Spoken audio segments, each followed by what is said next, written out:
Hey cats, it's the video that you've all been waiting for. It's the 2/3 into 2021 Triannual Top 10 Daily Running Shoes Update. I managed to say it at last without laughing. It seemed to make sense when I did the last one, and I guess it still makes some sense now. A rundown of my top rated running shoes at this point in 2021. I did the last one 4 months ago, so why triannual? Why not? Why use miles and kilometres? I think that pretty much covers every base. Let's be having you.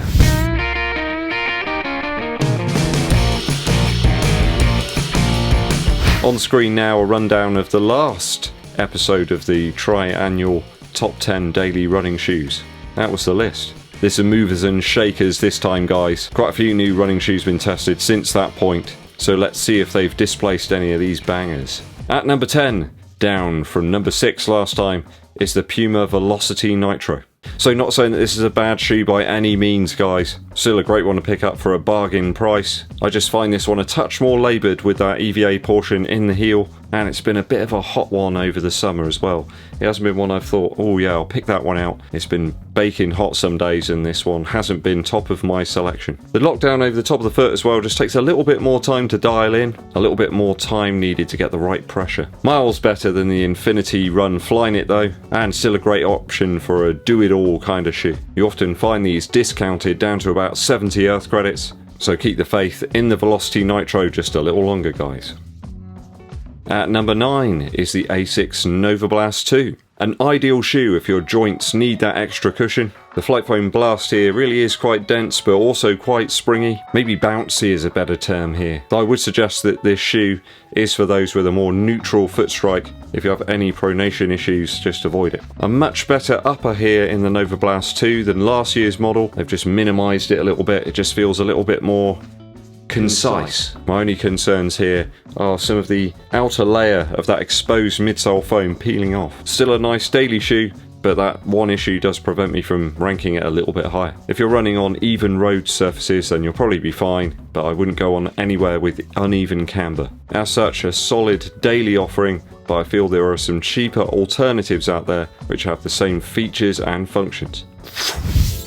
That brings me to position 8, the Rincon 3. Feels fun and fizzy at higher paces, and it's a whole mammoth lighter than the Nova Blast 2. Yes, durability is bound to be a concern to some people with this Hoka shoe, and as such the Rincon 3 may be one that's best used sparingly throughout your training. And I think I'd probably focus it on road or pavement use only. I think that'll help to prolong the cushion within the midsole here and slow down the wear and tear to the outsole rubber. I think if you're a lighter runner, the Rincon 3 will last a great deal longer. Not one for the heavier set people. Just find it far more fun and inviting to run in than the Clifton series, and probably more versatile than the old Clifton clunker. Sorry, I'm just not a fan of that model. Rincon 3 certainly is one of the better Hoka shoes I have tested out over the recent years. It's at number 8.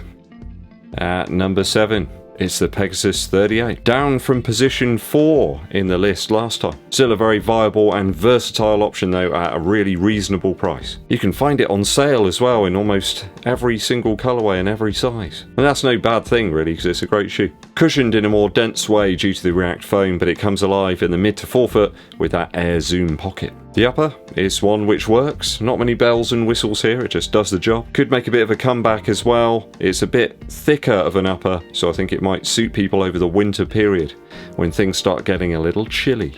Gallons of grip in the outsole make this one a really decent daily choice. Many people out there don't just run on road, they run on a variety of different surfaces and terrain, and a shoe that can withstand all of those things and perform relatively well on them is obviously going to be higher up the list. So you can even take this on some light trails and be reasonably successful. In fact, I remember running in a Pegasus a few years ago on a very muddy, sort of hilly castle area. It was a race in fact, and it performed just fine. Still in my top 10 of the year, but pushed down a little bit by the Energy 3 from Reebok at number 6. A lighter, more flexible upper here than the Pegasus 38. Cheaper and a more traditional shoe really. None of the bells and whistles encased into Nike's midsole here. It's hard not to like the Energy 3 as a very versatile daily shoe. Perhaps only limited a little bit by its lack of rigidity in the midfoot there. Just a little too flexible for some. I do wish that Reebok would put out a mid-height stack shoe perhaps with some sort of stability or rigidity element in there, like a Puma'S midsole, similar to their Run Fast model, perhaps complete with a plastic or nylon plate. That would tick many boxes. Closing on 100 miles in the Energy 3 at the moment, it won't be long, so look out for an updated review soon, my valued viewers.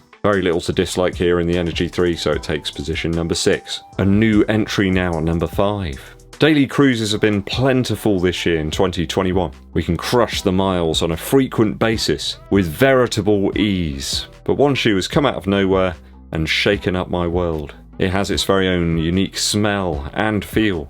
The Air Zoom Vomero 16, which is now quite discoloured. Air Zoom, Zoom X and Marshmallow Foam. Still smells almost brand new as well. How can that be? All that together presents a real pillow of cushion that cradles the foot. And the upper's a little bit like a cuddly bear hug. And the tongue stops the laces from lacerating your foot. Zero irritation there. One of the most comfortable uppers on a shoe I've tested out over the course of the year. Perhaps not the most versatile in terms of pace, but if you're looking for a daily cruiser with loads of cushion, almost plush feeling upper I suppose, then the Vomero 16 is for you. In 4, it's still up there in terms of fit, simplicity, and overall runability. The Under Armour Flow Velocity Wind. All the best bits here of the Endorphin Speed upper, kind of. It's not exactly the same, but it's very similar. And a brand new midsole material that not many other people have tested out. It's stable, yet cushioned, and works really well across a range of different paces. Ideal for a daily shoe, when you don't quite know exactly what you want to do when you get out there. And it's currently really big discounts on this model because it's an Under Armour shoe and that's not one that people instantly go to when they think of running. Well, they should think again. I think it's a real underrated triumph, this one. I think if you're one of those runners that likes a slightly firmer underfoot feel, then it's gold. It's really worth a try because there's some absolute trash out there from some of the big manufacturers right now. I think you know what I'm talking about. Some real clunkers of insane proportions. They get more airtime than an awesome shoe like this one, and it's a really sad tale. Why is it so? I don't know. Pacey but minimal. Ticks lots of boxes, this one. The Flow Velocity Wind from Under Armour. It's at position 4. Up to the big 3 now. Now, it wasn't all that long ago I got mocked for calling this a daily shoe or even suggesting that it could be a daily shoe, and I stand by what I say. It's down a place to number 3, the Fuel Cell Revel 2 from New Balance. A few stores I've seen recently have discounted this down to 95 Earth credits in the UK, and that presents some furious fuel cell value. Versatile, compressive, I think you could wear it for just about any sort of pace. Maybe if you struggle a little bit with too much cushion and squash could be an issue, but for me it's just always been really inviting and really assured where grip is concerned as well. Miles better than its vastly more expensive brethren. I mean the RC Elite 2, I'm not taking that out today because it's been raining. This one, it'll eat it up like a hungry bear. So still enjoying it on the way to 100 miles. We'll do our full-on review very soon. At number 2, it's Puma's super light kitten of cushion, the Liberate Nitro. There's certain Puma shoes they've really knocked it out the park, and this is one of them. Some stores have actually discounted it to 50 Earth credits as well. 50 Earth credits. You got all these super shoes out there. You know, Nike banging out the Next Percent 2s for £225. Yeah, I'm not saying this is as good as that, but it's still a blooming good shoe. Perhaps if you're a very light runner, you like your shoes nimble, you don't want to be lugging around huge anvils on your feet. I found it great up to the half marathon distance, probably could have gone on further. Why not? I mean, not many maniacs are going to run a half marathon on any old day. I do classify myself as a part-time maniac. Some of the hallmarks here of the Deviate Nitro Elite, certainly in the upper, all the good bits in fact. So number 2 in the Triannual Top 10 Daily Running Shoes of 2021, Liberate Nitro. At number 1, it can only be the standout super 3-stripe offering from Adidas, the Adizero Adios 6. A cracker, I mean starting from the light, nimble and breathable upper, and it was just unfazed by 100 miles of use. It still looks almost brand new. I pummeled it like a demolition operative. Outsole grip is spider-like on the ceiling in the autumn, and the toe-off snap cereal-like. And a refreshing morning cup of coffee of a price as well. One of the best shoes, aside from being a daily shoe, to come out over the last couple of years. It's going to take a real corker to knock this one off the top spot. There's still 4 months to go, but I don't think it's going to happen. It's just a beautiful looking shoe as well. It's got all the hallmarks of an old school Adidas running shoe. I think it's kind of what the Boston 10 should have been, really. Notice that one isn't in this list. So that's my top 10, guys, my update for September 2021. We'll do one just before the new year. There'll be lots of videos around that point, bumper sort of Christmas cracker type stuff. Are there any remaining running shoes to release in 2021 that you're particularly looking forward to? Anything that you feel might dislodge the Adios 6, certainly from my top position? Only time will tell. Let me know your thoughts and opinions on my top 10 today down in the comments.